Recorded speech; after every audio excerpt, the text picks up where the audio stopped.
Google provides several special uses for structured data markup, beyond merely creating rich snippets, the expanded search results snippets that contain, for instance, stars and product ratings. In this lesson, we'll take a quick look at how to use markup to submit information to the knowledge graph, how to add a search box to your search results, and how to replace the URL in your search results with a name and breadcrumbs. The knowledge graph is a box containing information about something, a type of food, a musician, a location, a company, and so on.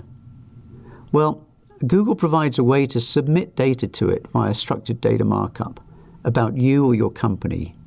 You can't make Google create a knowledge graph for you using this method, but if you do already have a knowledge graph appearing for you or your business, you can tell Google where it can find your logo, contact numbers, and social profile links.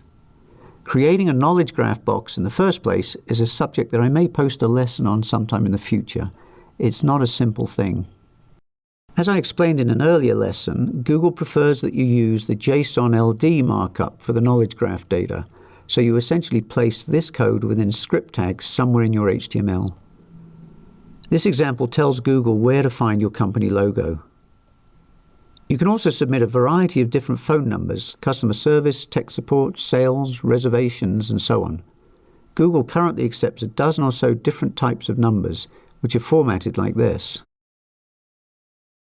As for the social profile links, they look like this, and you can provide data for about 10 different social networks, including MySpace, LinkedIn, Pinterest, and SoundCloud. Here's the code you would use.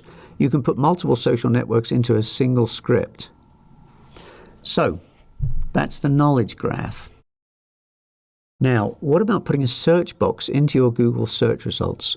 You've probably seen this before, where a company has multiple links in the search results.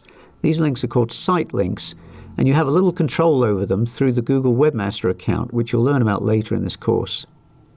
If Google does display site links for you, it only does so when it's sure that the searcher is trying to find your site, such as when the searcher uses your company name.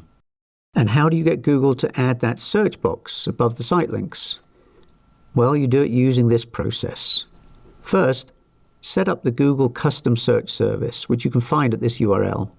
This is a free service with a $100 a year upgrade if you want it. You can use this system to create a search engine for your website in just a minute or two.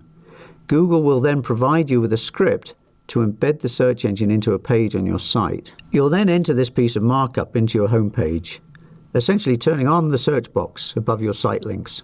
Simple. Finally, replacing your URL in the search results with your company name and a breadcrumb, like this. Now, usually this area would contain the URL of the page being linked to, but in this example it has the name of the website, The Guardian, followed by a breadcrumb showing the hierarchical position of the page within the site. Now, the breadcrumbs can be created in several different ways. Here's how it can be done using microdata. And now, adding the name of the site to the beginning of the breadcrumb. This can be done with a simple little bit of code like this. I do have a confession to make. I faked the name at the beginning of the breadcrumb in the earlier example. The problem is it doesn't seem to be working right now. Even though Google is still saying it does function, I haven't seen it work for at least a couple of months. I'm assuming, though, this is temporary, and as adding the name code takes just a few seconds, you might want to still take the time. Anyway, you can find the details on all these markup coding issues and others in Google's documentation here.